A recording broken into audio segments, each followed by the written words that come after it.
Welcome back to First Year in Medical Device Sales. I am your host, Jacob McLaughlin, and I'm so excited to be coming to you all today to just give you all the value. First off, I just want to continue to say thank you so much for all the support, for everybody who continues to reach out. And I'm so glad that this podcast and this channel is just continuing to help you all progress, not only in breaking into medical device sales, but getting in, being successful inside the industry. Like I said, it's been interesting. I made this channel for the people that are inside the industry and just continue to progress your career. But we've been getting a lot of people who aren't in the industry yet, but they want to break in, and they've been really enjoying this podcast. So always enjoyed to be able to help give it as much value as we can. If you aren't in medical device sales, we do have our podcast, New to Medical Device Sales, which helps you guys learn how to break into the industry. This is in First Year In. We also are helping you having some good strategic options. But the thing I'll sit here and tell you is this is more for reps that are in the industry that are continuing to progress. We deal with a lot of associates. We've helped associates who've come and actually joined our program, making 60, 70, 80K when they first got in. They didn't know about our program. They did it, and now they're like, I want to come be a full line rep, but I don't want to come in at only 110, 120K. I actually want to come in and make real money, 150, 180, 200,000 in my first role as a medical device sales rep, and then learn actually what to do the correct way. And that's what we really help with. And so why I'm saying that is no different than what I'm doing here today is have the opportunity to work with an awesome mentee. Ryan, shout out to you. I know you're listening to this. So thankful for you, brother. And we had a great conversation that it was supposed to be a 10-minute conversation turned into almost an hour. The conversation that has come from this, and it's why I want to help, is it's you versus you in medical device sales. And I made a post earlier this week, but let me help all the reps that are out there, associate sales reps, reps that have been in for a couple years, or reps that have been in for 10, 15 years. The thing that I see a lot of reps struggle with is they will always focus on everybody else. Instead of focusing on themselves, they focus on what the competition's doing. They focus on what their managers are doing. They're focused on what other people in the other territories are doing, instead of focusing on what they could be doing on their own and what they could be doing to drive business every single day. And so I wanted to just go off a couple notes that we had together because, again, we were able to drive in and be able to do a big conversation that's going to make a massive difference in his territory. And I'm excited for him, but I wanted to share it with you all because I hope this can be helpful. And so first off, the conversation that comes in is so many new reps will just obsess about the competition. They'll just talk about the competition. Almost every single conversation you have with somebody that's in a competitive account or a doctor you're trying to get, or even the account you're already in and they're not using the competitor, you'll bring up the competitor at some point and bring up on how you're better. Our conversation that we had was, let me just tell you what that's kind of like. That is the equivalent, especially when they're like trialing both of you. When you start talking down about them, let's just make this really clear. I always bring it back to dating. And then when I bring it back to dating, they're like, everyone's like, it makes sense. And so let me just make this conversation for you all to think about. If you're a rep and you have a product and there's the other rep who has the other product, and now you're going and seeing a doctor or a surgeon or another account that is looking at both, or they know about each other, right? That's the equivalent of you dating a woman. Like if I'm a guy and I'm dating someone and I know she's dating another guy, right? Because we just started dating. It's in the first couple of dates, right? We haven't committed, been exclusive, right? So let's just make that clear. This is not an open marriage. This is, hey, you're just getting to where you're trying to go to. And the conversation is, hey, they started seeing you and that other person. Now, every single time you're with them on that date, you start talking about the other guy, and then you start putting the other guy down. And you might not be saying a lot of trash, but you'll be like, oh, I bet he doesn't do this. I bet he doesn't do that. Well, just so you all know, so that you can see how it looks, is that shows you now thinking about that other person. And like the girl I'd be out with wasn't even thinking about the guy, but now I gave her a reason to think about the other guy, because I brought them up. And let's bring it even more simple terms. Now I'm saying and trying to position myself to be better than that person, which then shows if they are a mature human being, they'll be like, oh, wow, there's a lot of insecurity right here. Because now that person is trying to make themselves feel better by just talking a little trash about the other person or trying to position why they're not better, right? So let me just sit here and tell you how that comes into medical device sales. You're talking to someone who knows about your competition. Well, we talk about it. I had a post that went viral a couple years ago with a doctor that I was able to convert. And the whole conversation was, she made the comment, every time I'm with your competition, all they do is talk bad about you, talk bad about your product, and say what you guys can't do. Compared to every time I'm with you, all you do is talk about yourself and your product and what's the best outcome for the patient, and you're just being helpful and resourceful. Going back to when you're secure on who you are and the product that you have, you're just going to be able to focus on that. We don't bring up other people because, again, it's you versus you. Now, if you can bring up the conversation of, will there be the time you bring up the competitors? 1,000%, but it's how you do it. Most people, and some of those talks we were having this week, is if you take little jabs, oh, they don't do this. Just kidding. There's truth to everything you say, right? And so the reason I'm telling you all that is we don't even want to put ourselves there. And especially don't even put anything in written form. Like, for example, if there was a text message, you're texting with another doctor, but now they're talking crap about the other competitor, and now you're playing into it. Most doctors are going to be saying good things to only you, but then they'll go back and two-face you and go talk to the other rep and say the exact same thing. What happens when you play into that? And then their friends, or they get on a conversation with the other rep, they find out about it, and they now have physical proof. They can screenshot that. They can actually go take that to the hospital and show that you're trying to damage their reputation. The conversation would be like, hey, how many people have you done that with? And even though you might not be doing anything wrong and you have the better product, you now look like the person who's talking crap. You look like that you're trying to win by talking down to other people and start almost rumors. And then that's not a great look for you. The reason I'm saying that is Gary Vee, build your building the highest by building it the highest, not by tearing others down. When you guys are working with other accounts and talking with other people, focus on you. If you're going to bring up the competition, just bring in the clinical actual research. Don't be, I think, or I feel, or this rep, or whatever. It'll just be like, hey, doc, the reason we've had several other doctors switch over to us is because of A, B, and C. And here's actually a research article to show that. Well, that's just you showing the facts. If you do it that way, that's classy, that's awesome. But what I watch a lot of reps and brand new reps do is, oh, they can't do this because of blah, blah, blah, blah, blah. And where's the research? Well, blah, blah. You start looking funny. And then it's opinionated instead of let's just stick to the clinical. Again, going back to dating. If I just focus on me and then they bring up the other person, but it's not me putting them down, I'm just stating facts. Well, that's not insecure. But again, you're not the one leading with it.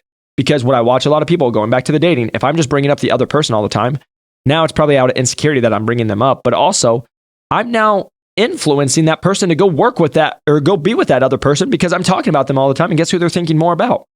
That person. Again, going back to if you're very secure in what you have and you have the better product and all this stuff, just focus on you. Focus on you winning.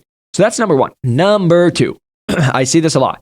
People will start blaming companies or they'll blame other things when it's, what are you doing? The real hard conversation we had was, were there some things you could improve on in this last 2 weeks? And there were, for sure. Because also, he's a really smart guy and he actually wants to get better and he's willing to do self-reflection, which 99% of people will never do.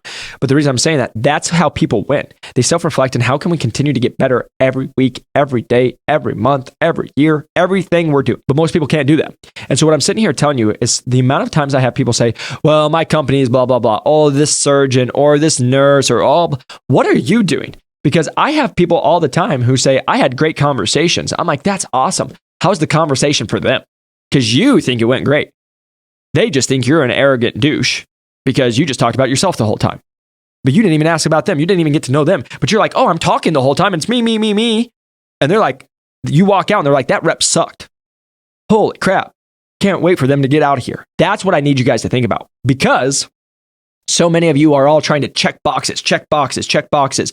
Let me make life easy for you. Be a human being. Can you read the room? Can you actually come in and try to provide value and not just focus on you the whole time? Because I was driving today here and I literally was thinking about not just med device sales, but just business and life. You want to know when you'll make more money than you ever could is the moment you become selfless. And what do I mean by that? You have to be a little selfish because you got to get where you got to do and you got to do certain things. But why most reps, 99% reps fail. And again, these are just numbers in Jacob's terms. I don't have actual research, but I'm just saying it how I think. Why most reps fail is they only focus on what they can get. They become the needy rep because I need you to buy. I need you to do this so I can hit my quota, so I can make this, so I can buy this nice car, so I can, whatever it is. Instead of what can I do to make your life easier and provide you value? You want to make more money than you ever thought of, guys? Actually, start a business that just provides value. Oh, Jacob, what do you mean? Okay, can you have a plumbing service that actually is good and shows up on time and texts back and bills fairly and does what they say they're going to do and relieve people of bad situations? Oh, you can? Oh, you probably make some money. Can you actually tell somebody that they're going to get a result and they actually get it? Guess what happens? They're happy and they pay you more and then they'll make videos for you and telling you how much it's great. And then you get more business. And then you'll get word of mouth and referrals and all the stuff. No different than med device sales. If you actually deliver on what you do and supposed to do, and you focus on the surgeons, you focus on the accounts, you focus on the patient, you focus on helping them and finding the need and filling it, the problem they're facing and filling it, and maybe discovering problems they didn't even know they had that they actually have that you can fill, you'll make more money as a rep than you ever thought of. But why you guys won't is because you keep thinking about you. You keep thinking about what you're getting out of it. You're thinking about if you got the surgery. I'll tell you, you'll get the surgery if you actually can be able to discover what they're going through and the problems they're having and just show your stuff as a solution. Compared to, we're better because of ABC. Nobody cares if they're better. Because going back to, there's going to be a lot of people that use what they use because they like it or they like the rep or they like something. So you can't just sell, oh, ours is better. You got to understand why they even use what they use. How long have they been using it? What is the reason that they would even be considering to switching? Because guess what? Some of them might not be. And now we're wasting time. And so when I talk about the you versus you, let's go into control the controllables. You know what's easy to do? Show up on time. And let me just make this easier. Show up before time. You know what's easy to do? When you say you're going to send an email, you send the email. You know what's easy to do? When you say you're going to tell somebody or you're going to bring something, you do those exact things. You know what happens if you don't do it? You can actually respond and tell them, hey, sorry, I know this, but actually be proactive and let them know before the actual thing happens and be like, hey, I know I said this, but this is what's actually happening. I wanted to let you know, blah, blah, blah. Being proactive. Our conversation was, hey, were you able to leave stuff with your card and pamphlets on the table when you left? No. Okay. Well, guess what? That could have been someone who found it, that had a really good conversation, goes and takes it to the doctor, and then is talking about you when you're not there. Now, is there a 99% chance they throw it away? Yeah. There's also the chance that somebody really enjoyed your conversation because you didn't focus on yourself. You just focused on them, got to know why they worked at the clinic, how long they've worked at the clinic, what they do, what they actually work with, stuff about their actual life. They actually enjoyed you. And then they actually go and show the surgeon or the doctor what you did. When you stop focusing on you all the time and what I mean by that is the results you can get because you want everything and you focus on the value you can provide to people, but you can show up early, you can show it because the conversation we had was when you don't do those things, that surgeon's thinking about you. When it's just a lunch, that surgeon's thinking about you being in the surgery with them. You show up late. Wait, is this rep going to show up late for my surgeries? You don't have your business cards and everything handed out perfect. What, is this rep not going to have everything that they need? They're going to have to run to their car during our surgery because they forgot something. That's how you guys have to start thinking. So that was a big piece that I wanted to come on here today because everyone will tell me about the reps of the people they're going up against or associate. What I'll sit here and tell you normally what it is it's just the person who's the rep or the associate or whoever, and they're blaming everybody else. I just made a podcast that you guys will hear is stop excuses. Like, let's have a real talk. Did you do what you're supposed to do? Perfectly. Probably not.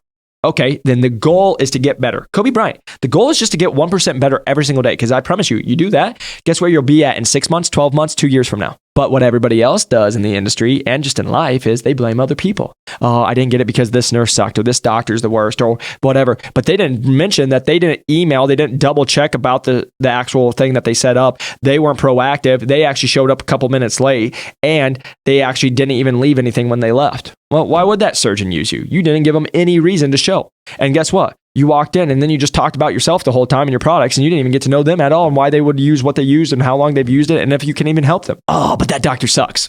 No, my friends, it's not that. It is self-reflection at the highest regards, which again, hurts. Why? Because you have to understand and you have to accept that you're not where you should actually be at all times. Let me just sit here and tell you and make your life way easier. Welcome to being the top. You want to know what the top all do? Continue to get better because they know there's always pieces. Look at the top performers in every sport. LeBron James, Michael Jordan, every football. Do you think they just sit on the couch and hang out? No, they still work out. They still have coaches helping them. They're still doing the game every single day. And then guess what? They're watching film. They're getting with people. They're just trying to get 1% better. And sometimes it's 0.01% better. And that's what's going to make the difference. But we all look at that and they're like, oh, that makes sense. But then you guys go in your own career and you're like, but they suck. If you guys want to really be a high performer, you'll continue to look at you because I had this talk with Ryan was when I make a sale, it's not, okay, great, I party because I made a sale. It's what could I have done better to get that deal done quicker? Or next time when I do this exact same kind of deal, what do I already know that I didn't know before that's going to make this easier? What Because this is what you guys miss. What about if I'm working on a deal and then I actually know who the next 3 steps are and I start going to be proactive with them? When I was at a startup, hey, vendor registration. So when I'm starting to have the conversation with the doctor, can I already go start doing vendor registration with the people that I'm supposed to be? So when the doctor actually says they're ready to go, we can actually go and get the PO right away. Otherwise, what other people will do is they'll be like, oh, I got this. Now they're going to go to the person and be like, oh, we want to go. Well, now you're not set up. That just delayed it another week or 2. Okay, now you have to go get it. Now you have to bring it back to the doctor and then you have to do this. And it just delayed the whole thing. The best reps are continuing always to get better and they stop with all the excuses and they're always asking for feedback. So the reason I'm just saying that is why I'm so dang proud of Ryan and why we get to work with him and he's invested in himself and he's already seen an uptick in his future. Like I can just tell you things are going to be looking very, very good here in the next several weeks for him and several months is because he's continuing to invest in himself, but he takes the feedback. Most of you guys will listen to this podcast to do everything and then you blame everybody else. You guys want to go change your life? It's you versus you. You're the reason you're not being successful. You're the reason you haven't got where you want to be. But that's harder to face and actually swallow than to blame everybody else. Because I'll say it one more time, my friends. I came in, full line rep, no experience, didn't meet my manager for the first year. My other teammate that I had was super helpful, but he was running half Arizona and Nevada at the same time, so he couldn't really help me. 4 days in, I was in my own case. I didn't even have training yet. My field sales trainer ghosted me for the first month and a half. We went through back orders during COVID time, but somehow I was still a top 10 performer. It's not to sit here and brag and be like, I'm amazing. It's you just get it done. You self-reflect. What can you do better? Because every time I had a nurse that complained or a surgery center or a hospital complained that they don't know how to use myself, guess what? Instead of complaining about it and be like, they're so idiotic and I've done this 8 times, guess what? I did another in-service. What are you doing to prepare? Because if they complain about yourself, what did you do to play a part in that? If they don't know how to do certain things, do another in-service and then record it and then email it to them and then have the conversation and be proactive in things. That takes effort, that takes work, that takes self-reflection. It takes extreme ownership. And so that's what I wanted to come on here today to help you guys all change your whole career is if you can start doing that and asking the big questions, you will change your career. Because our whole conversation that really came down to is, okay, how'd the conversation go for you, but how was it for them? Did you bring up the competitors or are you just talking and focused about yourself? Are you mad because they're not doing certain things or are there things you could improve on? Great. And then like the biggest thing is we talked about was like, did you ask for the business? Did you close the business? Okay, if not, what are we going to do next time to make sure that we can do that? And those are the questions you guys got to start asking. But just remember, every interaction you have with a surgeon, MA, somebody at the hospital, it's how they look at you as a rep. Then this is the crazy part is then during that point, that's how they look at you as a rep because how you're showing up is how you're going to always show up. But also what most people will be is just the rep that just wants to make a sale. What happens when you actually get to know them and they like you and you're an expert at what you do and you only focus on yourself and you don't talk trash about anybody and you just become a stand-up human being? You might not win the first week, the first month, or even the first year, but you will win. And I'll sit here and I will die on this hill. I would much rather die doing the right thing and do it every single day than take cheap shots and be known as the person who tears others down. Focus on you. It's you versus you in medical device sales. If this was helpful, please press that like and subscribe button. If you can send this to somebody that you feel like it can be helpful for, it would mean the absolute world. If you guys are interested in breaking into medical device sales, our average person does break in 8.2 weeks at $94,478 as of this recording. We're going to redo those numbers, and I know they're going to go up and down. The price will go up for our average person coming in, and the time it takes them will go down. But the reason I'm just saying that is we have people that listen to this who aren't in it.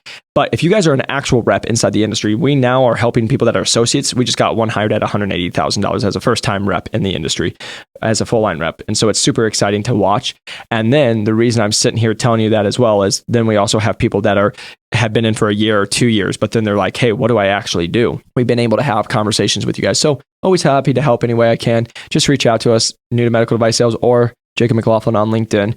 But again, my whole goal, just so you all understand, don't need $1 from you. Put it all out here for free. Just want to help you guys. But the biggest thing I always just sit here and tell you is I played college sports and I thought I was doing everything right. And then coach would pull me and I'd be all mad and be like, what the heck? Then he'd make me go watch game film. And then I figured out why he was mad at me. And the reason I joke around about that is it's the exact same thing. It's why we got to talk. Ryan, he actually recorded one of his things. I got to listen to the whole thing and got him feedback because what he thinks he's doing is a certain point, but then I get to bring in another perspective, show him, and he's like, oh my gosh, it's way different, right?